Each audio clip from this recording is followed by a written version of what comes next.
Hello everyone and welcome. I'm Sarah Liz and today I have two interactive card projects for you that are ridiculous. This is the Dancin Figgy Pudding.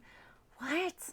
And then I also have the Dancin Penguin. These are from Spellbinders. They're brand new and they're stinking cute. You've probably seen their Dancin dies before. I am going to put mine, originally I thought both of them, on these fluted circles to make rocking cards, but ultimately we're going to have to change gears a little bit for the Figgy Pudding. I think it still works out really well.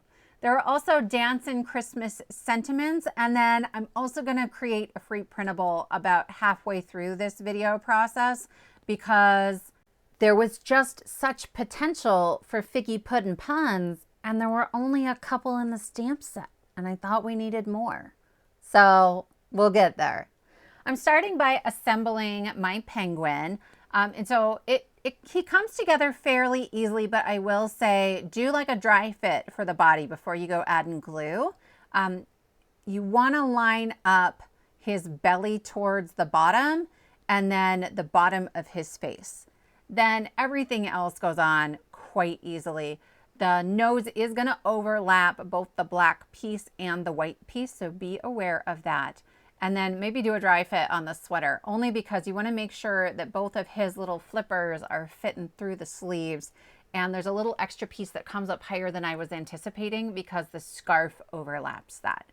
But here's my scarf. Once that goes on there, it's like, oh, I see why I was struggling. Learn from my mistakes. Not really mistakes. It turns out just fine. But normally I do a dry run before I film just so that things are a little more linear for you guys.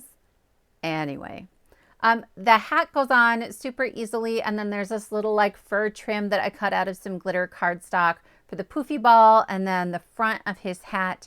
And then there's this, I think it's supposed to be an ornament. I will leave a link to, well, everything below. But in the pictures, it shows the ornament sort of like hanging down from his hand.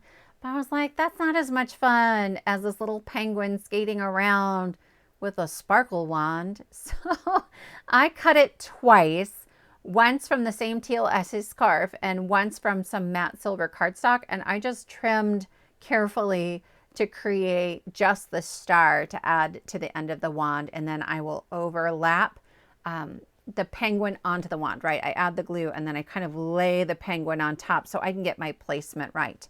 I'm adding little boots on top of the skates. I am later, after everything is done, gonna peel my card apart and add 2 more layers of heavyweight black cardstock for his skates, okay? Just if it's a little bit heavier, it swings a little bit better. So take it from me before you put it together, so you don't have to take it apart. Add some extra cardstock there. This is the Figgy Pudding. He's so cute, you guys. He's also significantly larger than the penguin, which is why I think in my head I was like, of course they'll both fit on these circle cards, but I didn't have room for a sentiment by the time I get done putting him all together. This is his scarf. There are pieces that I'm putting on right now that go on the large part of the scarf, and 2 of them scoop inward, right, like a C, and then the other 2 are going to scoop, well, inward still, I guess, but flip-flop opposite, like a backwards C. So I did do a dry run on this one because I was puzzled about where things went. As long as you know that, the 2 pieces that go on the tail end of the scarf are really obvious. It's just these 4 pieces. So make sure you kind of have a sense of where the placement is and which piece goes where. And once you get that the C's are going opposite directions towards the middle, piece of cake. The scarf is going to go just slightly above this tail that hangs off, right? It starts slightly above and then hangs down, and it will overlap so you can actually see it wrapping around the outside of our puddin face. I can't, every time I say puddin. Oh my gosh, you guys. Oh my gosh.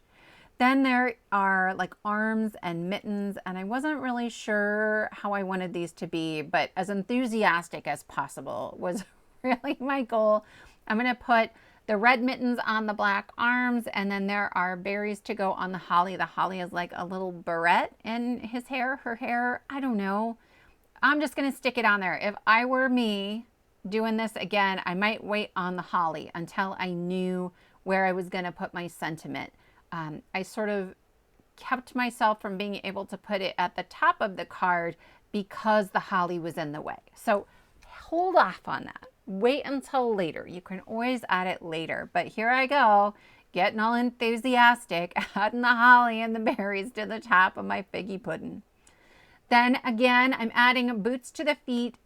Before I put it together, I will add a few more layers of black cardstock, but now would have been an ideal time to do that when I had all of my pieces out.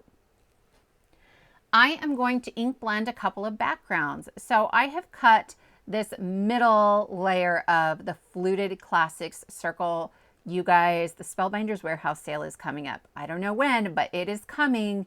I will have a video out probably within 24 hours of the sale going live with my top picks. This will be on it. These have to be in the sale. I can't imagine they wouldn't be. They've been out for a while. So I used the 2 dies to cut the fluted circle, but then there's another one that goes right inside. I cut that out of some acetate to create a stencil for myself. I just wanted a little color in the sky, and then we're going to flick some flicks on it. I'm coming in with spun sugar and picked raspberry, and then I'll soften that picked raspberry a little bit.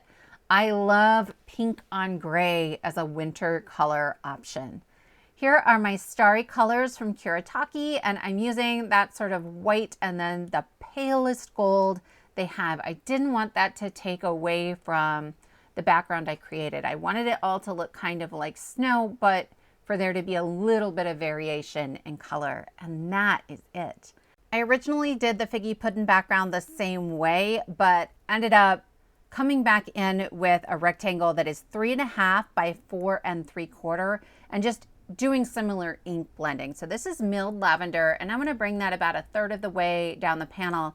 And then I'm going to come in with broken china, which is a fairly stark contrast, but it's easy enough with oxides to soften that out.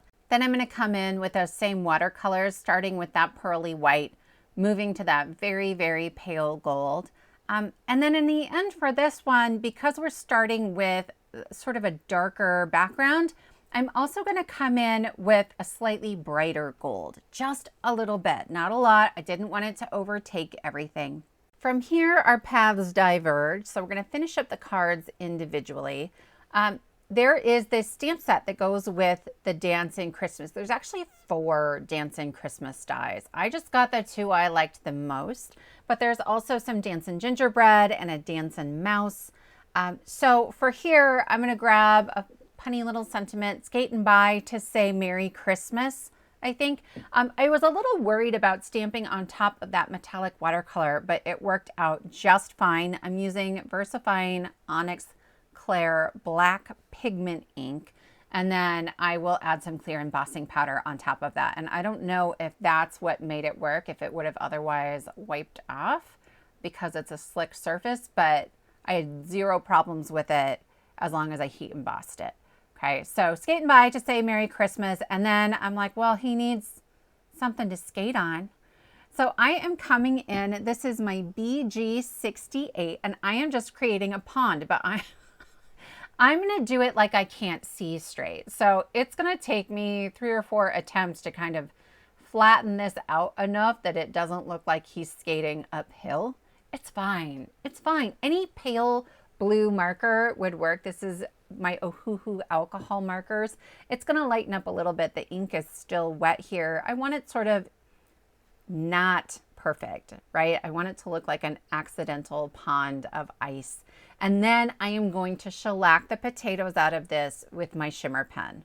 Okay, and when you lay down all of that sort of shimmery, glittery goodness on top of it, it does look a little bit like ice, and I love it. I love, love, love it. Plus all the sparkle, all the shine, right? That's what makes it a Christmas card. So now I am adding in a circle foam dot to help these swing back and forth. And I'm trying to get all of my placement right. So to make that happen, The one for his legs has to go in first, but then his tail I was worried about. I didn't want to overlap the skates, so I made sure to add that one to the card base instead of to my penguin. I'm constantly double checking, do the skates still move? We're going to make a rocker card. And so I have a circle that is 4.5 inches, right? Same size as my card front. And I am scoring that in half. I will use my bone folder to press firmly, and this will go right behind my card front. And then the card rocks and the penguin skates all by itself. It's so cute, but it's also why later on I went back in and added more layers to the skates because they move more when they're heavier. I've used some Post-it tape, some mint tape on the center bottom of my card front and on the center bottom of my rocker portion of my card to help me line them up. I have a heck of a time with circles because if I flip this over, I can't see where up is on my circle and my penguin and my sentiment. And so this is just a way, it's a trick for me to make sure everything is aligned the way that I want it. And so you can see it kind of rocks back and forth, and I'm looking at it and I'm really wishing his legs moved more. Handled. For the next card, I started to put the card base together. This is just an A2 piece of cardstock and an A2 card, but I couldn't really move beyond this until I knew what my sentiment was going to be. I needed to know if it was at the top or the bottom or how much space it was going to take up. And so I brought out my stamp set, but all of the sentiments here are really for like a loved one, right? Or a partner. I needed things that were funnier. Thanks for putting up with me, getting figgy with it. Let's get figgin' lit. Like, so many options for figgy puddin' puns. So I put together this free printable and I just cut it in half, and then I'm trimming off right along those tick marks. And then you just have to line up the tick marks on the top and bottom of your blade and you'll know that it's straight. There are all kinds of tricks for like speeding up this process. If you check out my emergency card kits, I go through that pretty much every 2 weeks. But it's not hard, okay? So I have this getting figgy with it, and then I'm gonna trim it down so it's just slightly whiter than my sentiment, and I will add that onto a 3/8 inch strip of the same dark teal cardstock. Then I very carefully trim slivers off the right-hand side until the margin looks right. That's it. It's not fancy. So there's my sentiment, and that's the card I needed it to be. I glued the whole panel down with some foam tape and it was crooked, so I edited that out for you. And I am gonna add a boatload of wet glue and try and get it straight this time. I think it's my mat. Honestly, they've got those like grids in the middle for the A2 card size, and sometimes they mess me up. I'll be real honest.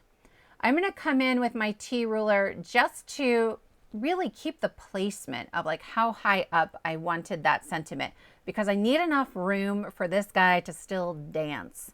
I have added a few extra strips of cardstock behind that getting figgy with it, just so that it doesn't look off kilter given how high my foam circles are. I don't have other round foam things. If you have an idea, if you have thinner foam circles, please let me know in the comments below. That would be great. So here I am adding 2 extra layers of heavyweight black cardstock, and you will see when we get them all put together how well this one swings. Like, it is excellent. But make sure that, not yet, they don't swing yet. Make sure when you put that dot down that they can still move.